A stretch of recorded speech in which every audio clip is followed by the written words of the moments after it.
भले ही इंडिया में अभी उधर जैसी बारिश हो रही हो, लेकिन जापान में अभी समर चल रहा है। और आज के इस वीडियो में मैं समर 2024 के 10 ऑनगोइंग एनिमेस के बारे में बात करूंगा जिनको मैं इस सीजन देखने वाला हूं, और तुम भी अपने टेस्ट के हिसाब से उन्हें देख सकते हो। तो 10वें नंबर पे है how to become ordinary. Great mystery और सस्पेंस से भरा एनिमे जो कि योका की फीलिंग देता है। आफ्टर ऑल इसे योका के ही राइटर ने लिखा है। कहानी सेट है एक हाई स्कूल में जहां हमारा मेन कैरेक्टर कोबाटो और उसके दोस्त ओसाने पढ़ते हैं, और दोनों ही बस एक ऑर्डिनरी लाइफ जीना चाहते हैं। लेकिन उनके आसपास कुछ ना कुछ ऐसे सिचुएशन पैदा हो जाते हैं कि उन्हें ना चाहते हुए भी इसमें इन्वॉल्व होना पड़ता है। और फर्स्ट एपिसोड के सस्पेंस के बाद तो मैं और भी ज्यादा एक्साइटेड हो गया हूँ इसका नेक्स्ट एपिसोड देखने के लिए। लेकिन अगर मिस्ट्री एनिमेस तुम्हारे सर के ऊपर से गुजरती है तो तुम्हारे लिए 9वें नंबर पे है Kimi ni Todoke from me to you season 3। Finally 14 साल बाद यह एनिमे रिटर्न कर रहा है। स्टोरी बेस्ड है सावाका नाम के एक स्वीट और जेंटल लड़की के ऊपर जो कि सिर्फ दोस्त बना के एक आम हाई स्कूल लाइफ जीना चाहती है। लेकिन उसके क्लासमेट्स ही उसका मजाक उड़ाते हैं उसका शांत स्वभाव की वजह से। लेकिन उसकी ज़िंदगी बदल जाती है जब वो काजेया नाम के एक लड़के से मिलती है। एक लाइट हार्टेड रोमांस एनिमे है जिसे देखने के लिए पहले तुम्हें इसके पहले के 2 सीजन को देखना पड़ेगा, जिसमें कुल मिला के 37 एपिसोड्स हैं। लेकिन रोमांस से हट के सोनेन एनिमेस देखना चाहते हो तो 8वें नंबर का एनिमे तुम्हारे लिए है विस्टोरिया वॉन्ड एंड स्वॉर्ड। अगर तुम्हें मार्क्सले और ब्लैक क्लोवर जैसे zero to hero magic animes पसंद है तो तुम्हें यह एनिमे जरूर पसंद आएगा।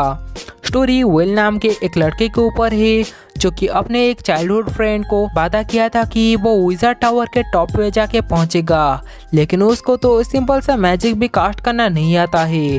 तो वो अपने सोर्स स्किल को मास्टर करके कैसे टॉप मैजिशियन बनता है ये जानने के लिए तो तुम्हें ये एनिमे देखना पड़ेगा। सोनेन से फिर से रोमांस की ओर आते हैं। सूडो हारेम।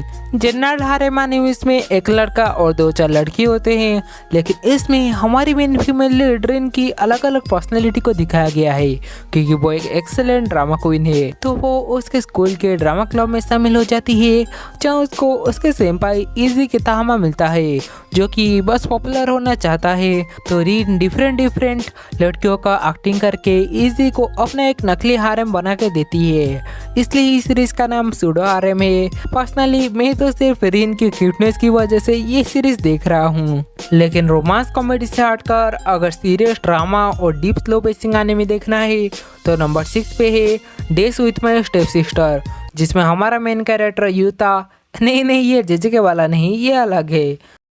तो यूता के पापा के रीमैरिज की वजह से उसको मिलता है एक नई स्टेप सिस्टर जिसका नाम है साकी, और ये दोनों सेम ही एज के हैं और सेम ही हाई स्कूल को जाते हैं और धीरे धीरे आपस में एडजस्ट होके एक फैमिली की तरह रहने की कोशिश करते हैं, जिसमें ये लोग बुरी तरह से फेल होते हैं, स्टिल ट्राई करते रहते हैं। यह एनिमे कम स्वीस और डोमेस्टिक गर्लफ्रेंड की फीलिंग दे रहा है, तो तुम अपने टेस्ट के हिसाब से इसे देख सकते हो। अगर तुम्हें सीरियस किस्म के एनिमे पसंद नहीं तो हमारा लिस्ट का अगला एनिमे तुम्हारे लिए है जो कि है माय डियर फ्रेंड नोकोतान, जिसमें हमारी मेन कैरेक्टर तोराको स्कूल की एक परफेक्ट स्टूडेंट है। ऐसा वो सबके सामने खुद को दिखाती है, लेकिन असल में वो एक डिलिक्वेंट है। हाँ, वही टोक्यो रिवेंजर्स वाला।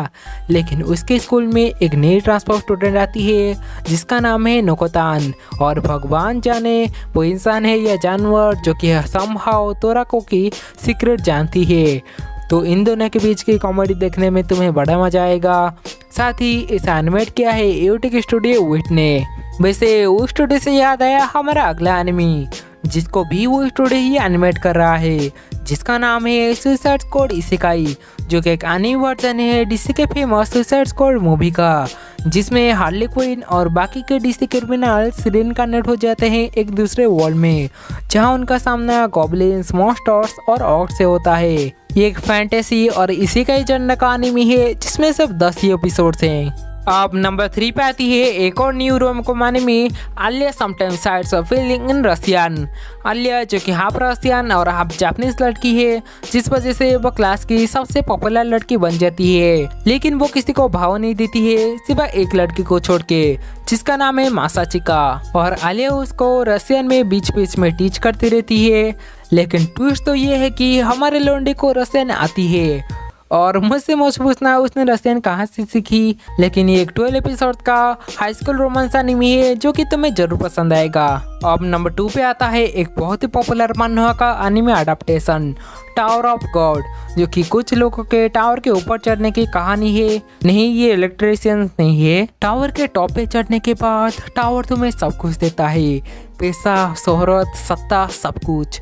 और ये कहानी है बाम की, जो कि अपने दोस्त रिचेल को ढूंढने के लिए टावर पे चढ़ रहा है, जिसमें काफ़ी ट्विस्ट और टर्न्स है, जिसे एंजॉय करने के लिए तुम्हें बस इसका पहला सीजन देखना पड़ेगा, जिसमें बस 13 एपिसोड है, जो कि हिंदी डब में भी क्रंचरोल पे अवेलेबल है। टावर ऑफ गॉड के साथ एक और एनिमे रिटर्न कर रहा है अपने सीजन 2 के साथ, ओशिनोको सीजन 2, जो कि डॉक्टर गोरो की कहानी के ऊपर है, जिनके डॉक्टर की डिग्री साकुरा के डब्बे में जाने वाली है, क्योंकि उनके क्लिनिक में आती है 16 साल की पॉपाडेल आई, जो कि बीमार नहीं प्रेग्नेंट होती है, जिसका डिलीवरी डॉक्टर गोरो को करना था, लेकिन समहाउ उनका डेथ हो जाता है और वो रीइंकार्नेट होते हैं आई के बेटे के रूप में।